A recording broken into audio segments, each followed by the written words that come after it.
Sur l'eau, la construction du pont est désormais à l'arrêt.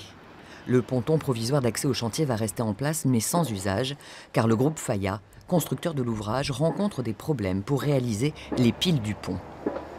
On a un phénomène d'érosion qui se produit dans la rivière et qui est extrêmement important, entre 7 et 10 mètres, et qui a des conséquences en phase de réalisation provisoire de l'ouvrage.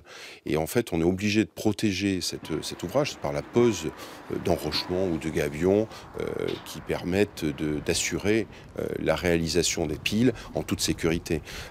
Ce n'était pas prévisible au travers des données qu'on avait à l'appel d'offres.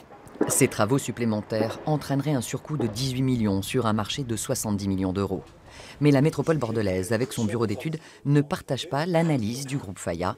Elle fait donc appel à la médiation d'un expert.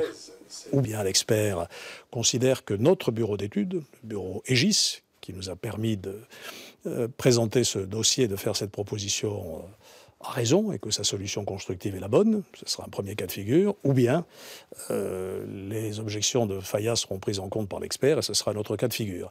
En toute hypothèse, il faut compter un retard de mise en service du pont qui, dans la meilleure des situations, pourrait être de l'ordre d'une année et qui pourrait atteindre 2 à 3 ans. Les conclusions de l'expert doivent être remises dans 6 mois au plus tard.